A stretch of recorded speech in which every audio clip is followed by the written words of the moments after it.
हुजूर फरमाते मर्रा मिनकुम मुनकरन फलयुगय्यिरहु बियदी। If any one of you sees an evil action he should stop it with his hand. जो तुम में से कोई बुराई देखे उसको चाहे कि हाथ से बुराई को रोक दे। If he is unable to do so फइन लम यस्तते फबिलिसानिही। अगर हाथ से नहीं रोक पाता है तो जबान से रोके। फइन लम यस्तते, अगर जबान से भी नहीं रोक पाता है फबिकल्बी ज़ालिका अदअफुल ईमान। दिल से उस बुराई को बुरा जाने। या ईमान का सबसे लोवेस्ट डिग्री है या सबसे कमजोर पार्ट है ईमान का, जो दिल से बुरा जाने। और जो दिल से भी बुराई को बुरा ना जाने वो अपनी खैर मनाए। खैर मनाए कि ईमान का क्या हिस्सा उसके दिल में है। या लोवेस्ट डिग्री है शराब को बुरा जानना, ताड़ी को बुरा जानना, सूद को बुरा जानना, बेपर्दगी को बुरा जानना, नमाज छोड़ने को हराम जानना। ये कम जाने कि ये शख्स कितना बदनसीब है जो नमाज नहीं पढ़ रहा है। और जो नमाज छोड़ने को भी अच्छा समझे वो अपने ईमान की खैर मनाए, उसका ईमान चौराहे पे लूट जाएगा।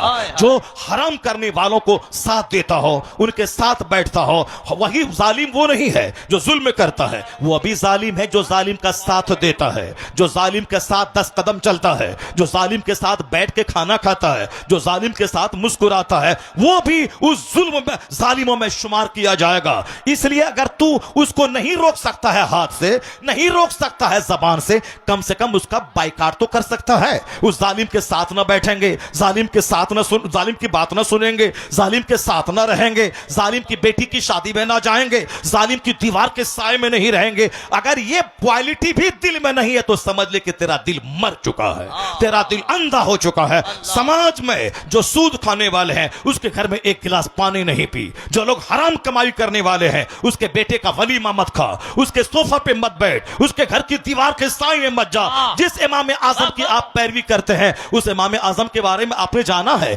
एक बार चोरी की एक बकरी चोरी हो गई, एक बकरी की चोरी हो गई। इमाम आजम ने एक साल तक 6 महीने तक बकरी का गोश्त खाना छोड़ दिया, या सोचकर शायद यह गोश्त उसी बकरी का ना हो, शायद यह गोश्त उसी बकरी का ना हो। 6 महीने तक, साल भर तक आपने बकरी का गोश्त खाना छोड़ दिया। एक शख्स ने आपसे सूद का आपसे कर्ज लिया था, वो कर्ज लिया था। एक बार जनाजे में हाजिर हुए, जबरदस्त धूप थी, लोग भाग भाग के दरख्त और दीवार का साया ढूंढते थे। मेरे इमाम आजम वह दीवार के साए में खड़े न हुए। किसी ने कहा हुजूर बहुत सख्त धूप है, आप इस दीवार के साए में खड़े हो जाएं ताकि थोड़ी सी राहत मिल जाए। कहा नहीं खड़ा रहूंगा। कहा क्यों? कहा यह घर वाला मुझसे पैसा कर्ज लिया है, यह मेरा कर्जदार है। और हदीस में आया है कर्ज देकर जो नफा लिया जाए वही सूद है। अगर मैं इसकी दीवार के साए में रहा, यह नफा लेना, फायदा लेना हो गया, इसलिए मैं इसकी दीवार के साए में नहीं रहूंगा। यह मेरा कर्जदार है। खूब मजे ले लेके वलीमा खाना, आधा खाना आधा फेंकना, खूब मजे ले लेकर गाड़ी पे जब बैठना, खूब मजे ले लेकर शराबी जालिम पापी सूदखोर के पास बैठकर घंटों बातें करना। तनहा बैठे हैं आलिम, कोई मसला पूछने नहीं जाता। तनहा बैठे हैं मौलाना, कोई इनके पास हराम और हलाल सीखने नहीं जाता। इनके पास कुछ मत कर, आलिम के पास आके बैठ जा। नाइबे पैगंबर के पास जब तक बैठा रहेगा, चेहरा देखता रहेगा, तेरी नेकियों में इजाफा होता चला जाएगा। चूंकि नाइबे पैगंबर है, जिस तरह पैगंबर आज़म अलैहिस्सलाम के पास साहबा आते थे, हुजूर का चेहरा देखते थे, सरकार का चेहरा देखना इबादत, उसी तरह हुजूर का जो नाइब है उनकी सोहबत में बैठ, उनकी उस सरकार की बात उनकी ज़बानी सुन, फैज से भरा हुआ रहेगा। आलिम के पास नहीं जाना है, डकैत के पास जाना है। मुखिया शराबी है उसके पास दौड़ना है, समिति सूदखोर है उसके पास दौड़ना है, विधायक ज़नाकार है उसके दरवाजे पे हजारों की भीड़ लगी है। साहब ये मर्डरर, हत्यारा, डकैत, चोर है, ये एमपी, उसके पास 50 गाड़ी आगे पीछे की भीड़ लगी है। ये मत देखना जैसा वो है उसका साथ देने वाला भी वैसा, उसका दिल उजड़ा हुआ है, उसका दिल मरा हुआ है। आलिम के पास कौन बैठेगा? जलसे में कुरान हदीस कौन सुनेगा? अब वही सुनेगा जिस पर अल्लाह अपना फजल करेगा, वही दीनदारों से मोहब्बत करेगा। जो खुद जन्नती होगा वह जन्नती से प्यार करेगा, जो खुद जन्नती होगा वह जन्नती से प्यार करेगा। नारे रिसालत, मज़हब इस्लाम, मसलके आला हजरत। वाह, खुद जो जन्नती होगा वाह। वह जन्नतियों से प्यार करेगा, और खुद जो जहन्नमी होगा वह जहन्नमी से प्यार करेगा। मुंह बौका बन के नहीं रहना है, घोंगा बन के नहीं रहना है। समाज में अगर घोंगा रहा आदमी और बुराई के खिलाफ नहीं बोला तो अल्लाह का अजाब आम नाजिल हो जाएगा।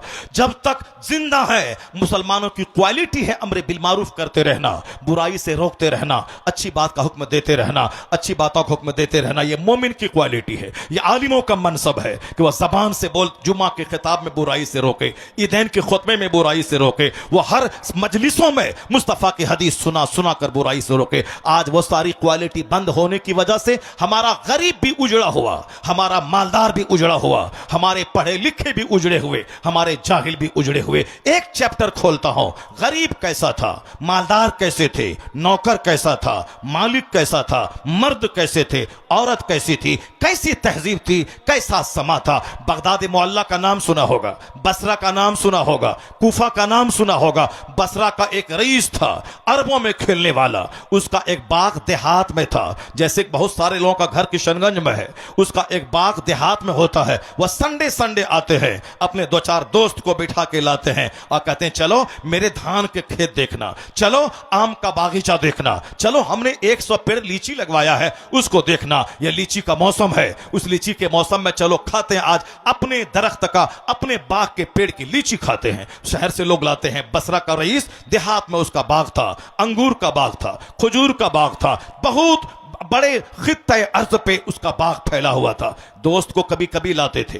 एक मुबारक नाम का एक शख्स था जो उस बाग की रखवाली करता था, जैसे आजकल नौकर गुलाम लोग रखते हैं बाग की निगरानी करने के लिए, नौकर निगरानी करता था। वह रईस एक बार अपने दोस्तों के साथ आया, मालदार अरबपति दोस्तों के साथ, और कहा मुबारक मुबारक हमारे बड़े कीमती दोस्त हैं, आए हैं, अंगूर मीठा तोड़ के लाओ और हमारे दोस्तों को खिलाओ। चुनांचे मुबारक सामने वाले पेड़ से अंगूर तोड़ा और सामने रख दिया, और अंगूर जब खाया बाग के मालिक ने, उसके दोस्तों ने, अंगूर खट्टा था। कहा मुबारक तुमको मैंने कहा ये हमारे मुअज़्ज़ज़ दोस्त, मालदार दोस्त हैं, इसके लिए मीठा अंगूर तोड़ के लाओ।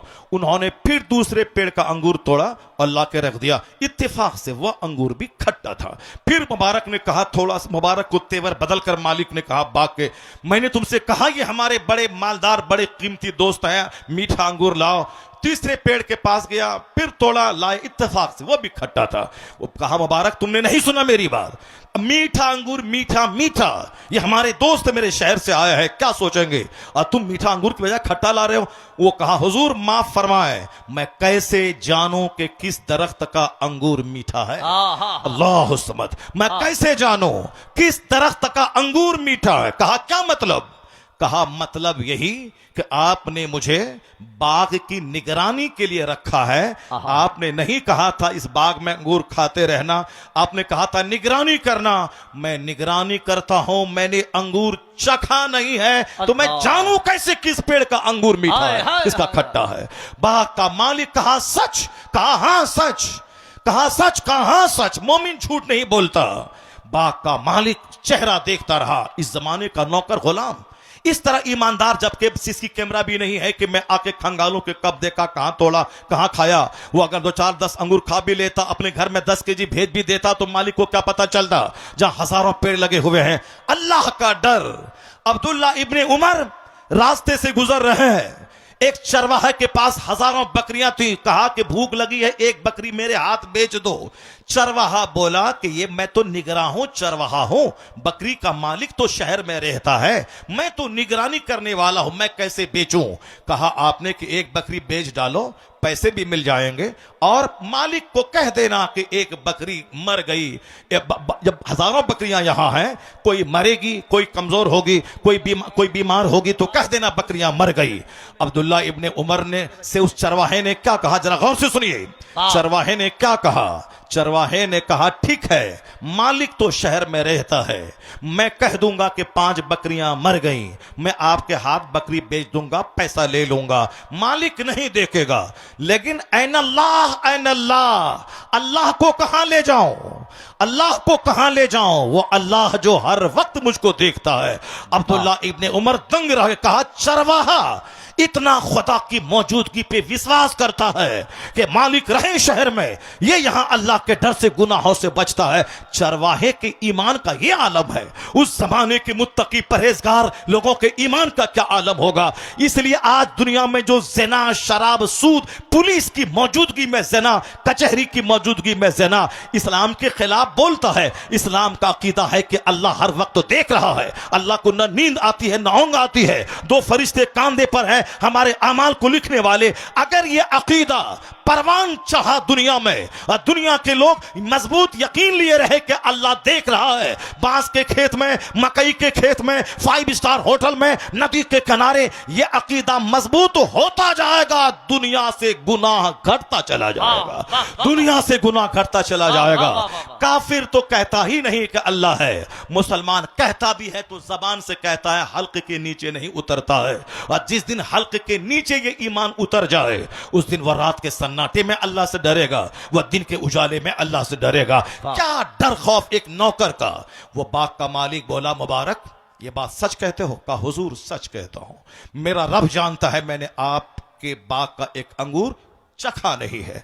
कहा मुबारक एक बात बताओ, तुम्हारी ईमानदारी ने मेरे दिल को हिला डाला है, तुम्हारी शादी हुई है? कहा नहीं शादी हुई है। मुझ गरीब मिस्कीन नौकर बाग में काम करने वाले को कौन अपनी बेटी देगा? कहा कि अगर मैं अपनी बेटी तुझको दे दूं, अल्लाह समद, कैसे मालदार कैसे रईस है, अगर मैं अपनी बेटी तुझको दे दूं तो मुबारक ये नहीं बोला हाँ हाँ मत दीजिए, आप मालिक हैं, आप बाग के मालिक हैं, मैं आपका नौकर हूं, अरबपति कहीं नौकर को बेटी देगा? नहीं नहीं हुजूर, ये नहीं बोला। क्या वो मुबारक चूंकि पढ़ा लिखा आदमी था, वह नौकरी करना ऐब की बात नहीं है। पढ़ने लिखने के बाद नौकरी करना, मजदूरी करना ऐब की बात है, झूठ बोलना ऐब की बात है, शराब बेचना ऐब की बात है, सूद खाना ऐब की बात है, मगर गुनाह करना ऐब की बात है, मगर चाय बेचना, हलाल कमाना, यह ऐब की बात नहीं। हलाल का 1 रुपया हराम के 1 करोड़ से बेहतर है। इसको गिरा बांध के रखना पड़ेगा। अल्लाह को जवाब देना है। 2 फरिश्ते देख रहे हैं, जमीन सीसी कैमरा की तरह देख रही है, मरने के बाद कल हिसाब देना है। इस अकीदे को मजबूत रखना है तो बंदा सोने की दीवार, मिट्टी की दीवार दोनों को बराबर समझेगा। क्योंकि अकीदा आखिरत कमजोर हो रहा है और अल्लाह देख रहा है, यह अकीदा कमजोर हो रहा है। इसलिए बंदा कहता मरने के बाद जो होगा देखा जाएगा। अभी घर, मकान, दुकान, अच्छा खाना पीना, कपड़ा, बेटी, दामाद, नौकर, चाकर अभी चाहिए, मरने के बाद जो होगा देखा जाएगा। यह कमजोरों की कहानी है जो 1 मिनट को खुशहाल बनाना चाहता है और जहां खरबों साल रहना है वहां की आग अपने हिस्से में करना चाहता है। अक्लमंद वो है जो 1 मिनट जैसे तैसे रह जाए ताकि खरबों साल की जन्नत उसकी तकदीर में लिख दिया जाए। अक्लमंद हमेशा आखिरत की बात करता है। मुबारक को कहा बाग का मालिक, अगर मैं अपनी बेटी तुझे दे दूं तो वो क्या कहता है, जवाब सुनिए। सारे मुसलमान गौर से सुने। बस 10 लाख चाहिए, बुलेट चाहिए, मोटरसाइकिल चाहिए, सारी जिंदगी बीवी की नौकरानी कर नौकर बन के रहें, उसकी गुलामी में रहें, उसके एहसान तले दबे रहें, सब चलेगा, मगर 7 लाख रुपया चाहिए ताकि उसकी शादी ही में सारा खर्चा हो जाए और हम शोहरे नामदार बन के रहें, अपना पैसा खर्चा ना हो, उसी के तेल से मछली तल दें, वो सारा खर्चा उसी से हो जाए, जेवरात, बाजार का मंडप का खर्चा, गाड़ी, कपड़े का खर्चा सब उसी से हो जाए। किस कदर छोटी सोच हो गई। मुबारक कहने लगा हाँ हाँ, यहूदी शादी ब्याह में माल देखता है। मुबारक क्या कह रहा, इस्लामी अकीदा कह रहा है। कौन? बाग के मालिक से कहता हाँ हाँ, अगर आपके दिमाग में यह बात आ रही है, कोई चौंकाने वाली बात नहीं है। मुबारक कहता है यहूदी शादी में माल देखता है। जो लोग शादी में माल की बात करते हैं, गाड़ी, छकड़ा, बुलेट जब चलता है बुलेट, जमीन थर थर कांपती है। सब लड़के की तमन्ना है कि बुलेट मिले, जमीन थर थर कांपेगी, बुलेट चाहिए, बुलेट, सब गंवार को बुलेट चाहिए। और आजकल जो कलवा है, उस कलवे को भी हूर जैसी औरत चाहिए। ये अपना आईना नहीं देखता कि मेरा मुंह कैसा है, उसको गोरी औरत चाहिए। मोछ लाजवाब, ये सर के बाल लाजवाब। अगर सर के सारे बाल झड़ जाएं तो समाज में निकलना मुश्किल हो जाए। सारे लोग कहेंगे गंजा है, है टकला है, और जो टकला गंजा होता है वो अंदर से नामर्द और हिजड़ा भी होता है, क्योंकि सर के बाल का गहरा कनेक्शन नाम कुव्वते मर्दानगी से है, और दाढ़ी के बाल का गहरा कनेक्शन कुव्वते मर्दानगी से है। और जिसकी दाढ़ी नहीं, जो दाढ़ी बार बार मूंडता हो, हकीमों तबीबों ने कहा है 6 नस्ल तक जो दाढ़ी मूंडेगा, 7वीं नस्ल जो पैदा होगी वह हिजड़ों की पैदा होगी, नामर्दों की पैदा होगी। क्योंकि हमने मुंडाया, मेरा बेटा मुंडाया, मेरा पोता मुंडाया, मेरे पोते का बेटा मुंडाया, ये 4 नस्ल हो गई। उसके बाद 2 नस्ल, 6 नस्ल तक जो दाढ़ी मूंडेगा। अच्छा, 7वीं नस्ल जो पैदा होगी वह हिजड़ों और नामर्दों की पैदा होगी। अब कहेंगे अभी जो लोग पैदा हुए ये हिजड़े का हम कहां पैदा हुए? आज से 100 साल पहले सब दाढ़ी रखते थे, हिंदू भी रखते थे, मुसलमान भी रखते थे, क्रिश्चियन रखते थे। आज भी हिंदुओं के जितने पंडित हैं, चाहे आशाराम हो, चाहे साहब वो पंजाब का वो गुरमीत सिंह हो, चाहे कोई भी हो, सबके चेहरे पे लंबी लंबी दाढ़ी। ये साहब देख लें, वो जो योगा मास्टर है, वह योगा मास्टर हरिद्वार का, उसकी भी लंबी दाढ़ी होती है। वह दाढ़ी का मजाक उड़ाने वाला देखा होगा कि कोरोना काल में हमारे प्रधानमंत्री की दाढ़ी भी कितनी लंबी दाढ़ी हो गई थी। अचानक कोई देखे जो नाम ना जानता हो, चेहरा ना देखा हो, वह समझ ले कोई मौलवी साहब है, जो टेलीविजन पे आके भाषण दे रहा है। किस कदर लंबी दाढ़ी, और आज भी दाढ़ी है। यह दाढ़ी रखना मर्दों की पहचान है, और जो दाढ़ी मूंडेगा 7 नस्ल तक, तो 8वीं नस्ल या 7वीं नस्ल जो पैदा होगी वह नामर्दों की पैदा होगी। अल्लाह ने मर्द औरतों के चेहरे पे दाढ़ी नहीं दी, मर्दों के चेहरे पे दाढ़ी दी है। मर्दों औरतों के चेहरे पे दाढ़ी के बाल उगे ये ऐब की बात है, तो मर्दों के चेहरे से दाढ़ी के बाल हटे तो ये भी ऐब की बात है। इसलिए औरतों को हुस्न इसीलिए है दाढ़ी के बाल चेहरे पे ना रहे।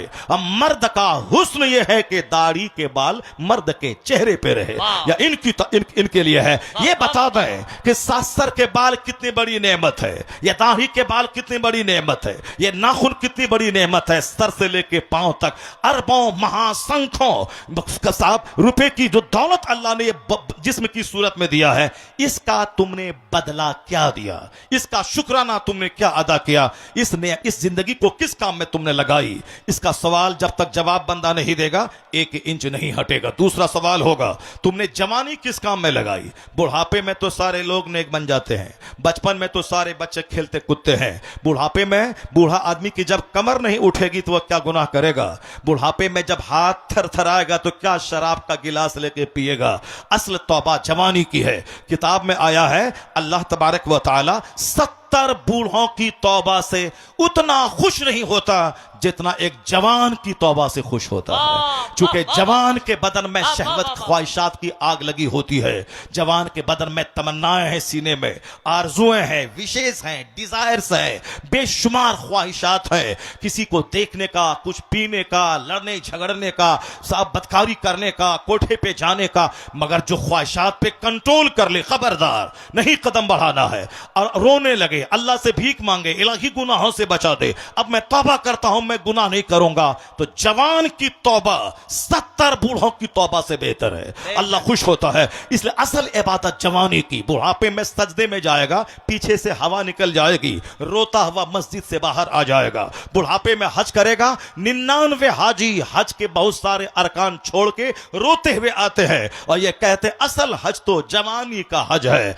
बुढ़ापे में तो एक रुक्न अदा करता है, दूसरा रुक्न छोड़ता है, तरतीब नहीं अदा कर पाता, बैठ के रोता है। इसलिए असल हज जवानी की, असल नमाज जवानी की। आदमी ईशा पढ़ के मस्जिद में जाए, फजर की नमाज पढ़ के आए, असर पढ़ने मस्जिद जाए, मगरिब की नमाज पढ़ के आए। बुढ़ापे में जब मर्ज लाहिक होगा तो आदमी 1 घंटा पेशाब को रोक नहीं पाएगा, पेशाब उसको हर 1 घंटे के बाद लगेगा, रिया खारिज होगी। इसलिए असल इबादत जवानी की है। बुढ़ापे में कौन जिंदा रहेगा बुढ़ापे तक? इसलिए जवानी के बारे में सवाल होगा। जवानी में जबान का क्या इस्तेमाल किया, आंख का क्या इस्तेमाल किया, ख्वाहिशात का तुम कंट्रोल तुमने कैसा बांधा, शर्मगाहों का कैसा इस्तेमाल किया? तो सवाल होगा जवानी किस काम में गुजारी। चौथा सवाल होगा, तीसरा सवाल होगा, माल का माल कहां से कमाया और कहां खर्चा किया? मालदार रोक लिया जाएगा, जवाब दो। गेहूं का हिसाब, धान का हिसाब, आम का हिसाब, खीरा का हिसाब, ककड़ी का हिसाब, ये सारा हिसाब दो। सारा हिसाब देने में रहेगा मालदार, और गरीब 500 साल पहले जन्नत चला जाएगा। गरीब सिर्फ नमाज का हिसाब दे, गरीब सिर्फ रोजे का हिसाब दे। रोजा अमीर गरीब मर्द औरत देहाती सब पर फर्ज है, और रोजा साल में 1 महीना फर्ज है, और नमाज रोजाना 5 टाइम फर्ज है। नमाज में ज्यादा टाइम नहीं लगता। फजर में 10 मिनट, जोहर में 15 मिनट, असर में 10 मिनट, मगरिब में 10 मिनट, ईशा में 15 से 20 मिनट। 12 घंटा जोहर असर फजर से लेकर जोहर तक कोई नमाज फर्ज नहीं है। उस टाइम में वो कमाने का टाइम है, स्कूल का टाइम है, खेती बाड़ी का टाइम है, दुकान में बैठने का टाइम है। इस वक्त में कोई नमाज फर्ज नहीं फजर से लेकर जोहर तक, ताकि खूब कमाओ, खूब खाओ, खूब खेती बाड़ी करो, खूब दुकान में बैठो। जैसे ही बदन को फ्यूल चाहिए दोपहर के टाइम में, तो दोपहर में जोहर में अल्लाह को सजदा कर ले, फिर काम पे जा, 2 घंटा काम कर, फिर असर में खुदा को सजदा करने आ जा, फिर 1 घंटा बाजार जा, फिर दिन डूबने के बाद मगरिब में खुदा को सजदा कर, फिर बाल बच्चों के साथ रह, और रात में आखिरी बड़ी नमाज ईशा की नमाज पढ़ ले। उसके बाद सो जा, 8 घंटे की गहरी नींद ले, ताकि दिन भर की सारी थकावट तो दूर कर जाए। क्या मतलब अल्लाह ने जो नमाज का टाइमिंग रखा है यह भी हिकमतों से भरा हुआ है। काम के टाइम में जो असल टाइम है फजर से जोहर का, उस टाइम में कोई नमाज फर्ज नहीं है। इशराक पढ़े तो सवाब नहीं, पढ़े तो कोई गुनाह नहीं। चाश्त पढ़े तो सवाब नहीं, पढ़े तो कोई गुनाह नहीं। फर्ज कोई नमाज नहीं है, यह टाइमिंग है। तो तुम 24 घंटे में 8 घंटे सो, 8 घंटे दुकान में काम करो, सिर्फ 1 घंटा निकाल कर 5 बार अपने पैदा करने वाले खालिक को सजदा कर। 1 घंटा सजदा कर, अल्लाह 24 घंटे की बरकतें अता कर देगा। अल्लाह तेरा चेहरा हरा भरा रखेगा। जो फजर की नमाज पढ़ ले, दिन भर चेहरा क्रीम की तरह चमकता रहेगा। जो जोहर की नमाज पढ़े, जो फजर की नमाज पढ़े, चेहरा चमकता रहेगा। जो जोहर पढ़े, रोजी में खूब बरकत होगी। जो असर की नमाज पढ़े, बदन में खूब बरकत होगी, ताकत मिलेगी, बीमारी घटेगी। जो मगरिब की नमाज पढ़े, उसकी औलाद में फरमा बरदारी होगी। बच्चे आंख नहीं दिखाएंगे, बेटी माँ बाप को ठेंगा दिखाकर गैरों के साथ भागकर खानदान की नाक मिट्टी में नहीं मिलाएगी, आबरू की धज्जियां नहीं उड़ाएगी, या बेटे सीना तान कर आंख दिखा के बाप को मारने की धमकी नहीं देंगे। जो मगरिब की नमाज पाबंदी से पढ़ता रहेगा, औलाद में फरमा बरदारी अल्लाह देगा। जो ईशा की नमाज पढ़ेगा, अल्लाह नींद में बरकत देगा। वह 4 घंटे भी सो जाए, सारी थकावट दूर हो जाएगी। उसको रिफ्रेश होकर सुबह अपनी दुकान, अपने खेत, अपने खलियान में बैठा रहेगा। और इसके बरक्स अपोजिट में जो फजर छोड़ेगा, अल्लाह चेहरे का नूर मिटा देगा, अल्लाह चेहरे का नूर छीन लेगा। वह दिन भर चाहे लिपस्टिक लगाए कि फेयर एंड लवली लगाए कि लेकमी लगाए, चाहे जो करना हो उसे, स्पाई में जाए, चाहे जहां जाए, स्पा हाउस में जाए, जब साहब वो ब्यूटी पार्लर में जाए, चेहरे पे जो हकीकी चार्मिंग है अल्लाह उसको मिटा देगा। जो जोहर छोड़ेगा, अल्लाह ताला उसकी रोजी से बरकतें मिटा देगा। वह 1000 कुंटल मकई उपजा ले, अल्लाह ताला बरकत ही खत्म कर देगा। सर ढांपेगा पैर खुलेगा, पैर ढांपेगा सर खुलेगा। करोड़ों कमाने के बाद भिखारी रहेगा। 5 करोड़ कमा लेगा, 6 करोड़ की जमीन खरीद लेगा, हाथ सूखा फकीर भूखा, सारी जिंदगी वह कर्जा अदा करता रहेगा। इसी हालत में तड़प तड़प के मर जाएगा। जिंदगी की सच्ची खुशी उसको नहीं मिल पाएगी। और जो शख्स फजर पढ़ेगा, मामूली भी कमा ले, अल्लाह उसमें बरकतें अता करेगा। अल्लाह ताला उस सूखी रोटी में बरकत देगा, कम कमाई में बरकत देगा, जिंदगी हरियाली से भरपूर रहेगी। असर की नमाज जो छोड़ेगा, बदन में ताकत देगा, बदन से ताकत अल्लाह छीन लेगा। जो मगरिब छोड़ेगा, औलाद से फरमा बरदारी अल्लाह छीन लेगा। आज जो औलाद नाफरमान हो रही है, तन्हाई में बैठकर गौर करना होगा, अपनी हरकतों पर नजरसानी करनी होगी। औलाद की नाफरमानी में हमारी नमाजों के तर्क का बहुत बड़ा हाथ है। नमाज फर्ज हुई थी 15 साल में, अभी उम्र हो रही है 50 साल। ये बता दें 35 साल की नमाजें आपकी जिम्मे कज़ा है, इसको तो अदा करना पड़ेगा। 35 बार हज भी कर लें, मगर ये 35 साल की नमाज आपके जिम्मे से छूटेगी नहीं, साकित नहीं होगी, इसको तो अदा करना पड़ेगा। और फिर अगर 35 साल के बाद आज सजा मिली है, औलाद हाथ से निकल गई है, बीवी बाकी हो गई है, और सब बदन एक दर्जन बीमारी से घिर गया है, तो फिर आपको ना दूसरों को कोसिए कि तुम्हारी वजह से हो गया है। यह औरतों का काम है, उसको नजला भी होता है तो बोलती है कि शौहर की वजह से हुआ। उसको पेट में गैस्ट्रिक की बीमारी होती है, वह बोलती है शौहर की वजह से हुआ है। अगर उसके पैर का नाखून भी उधर जाए, शौहर बोले क्या हुआ, बोला सब तुम्हारी वजह से हुआ है। यानी कुछ भी हो तुम्हारी वजह से। औरतों की कमजोरी है, वो खुद भूखी रहे, सुबह उठे, दिन के 12 बजे नाश्ता करे, शाम के 6 बजे खाना खाए, रात के 1 बजे रात का खाना खाए। गैस्ट्रिक की बीमारी तो होगी। 8 घंटे भूखी रहने के बाद वो दोपहर में 12 बजे जो नाश्ता करेगी, वो गैस्ट्रिक का मर्ज तो होगा, फिर वह दवाई भी फेलियर हो जाएगी। इसलिए वक्त पे खाना, वक्त पे सोना, जो नमाजों का पाबंद होगा वह वक्त पे खाएगा, वह वक्त पे सोएगा, वह वक्त पे अपने काम का आगाज करेगा। ये तो नमाज भी नहीं पढ़ती है, शौहर के सामने वो मुसल्ला बिछाती है और देखती है शौहर उधर चला गया है, इधर मुसल्ला समेट के रख देती है। और जब देखता शौहर आया है नमाज असर के टाइम में, बीवी बच्ची से कहती है कि मुसल्ला कहां है। मुसल्ला को झाड़ने लगती है, उसको सीधे ढंग से बिछाती है और देखा शौहर उधर गया, इधर मुसल्ला उठा के रख देती है। नमाजों में सुस्ती करती। आका फरमाते हैं कुम तो अला बाबी नार, हम जहन्नम के दरवाजे पे जब खड़े हुए, राई तो अक्सरा अहले हन्निसा। मुस्तफा कहते जब मैंने जहन्नम के दरवाजे पे खड़ा हुआ और जब मैंने जहन्नम में देखा तो देखा कि जहन्नम में कसरत से सिर्फ औरतें हैं, कसरत से औरतें हैं जहन्नम में।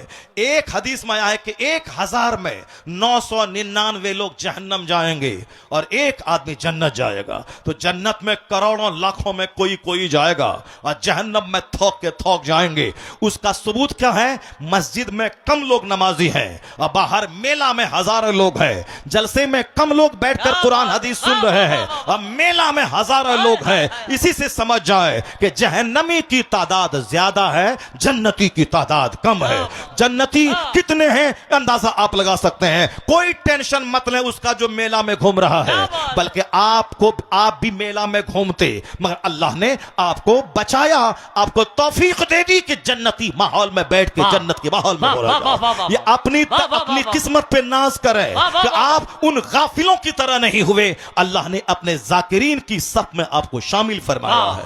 निगेटिव नहीं सोचें, हमेशा पॉजिटिव सोचें।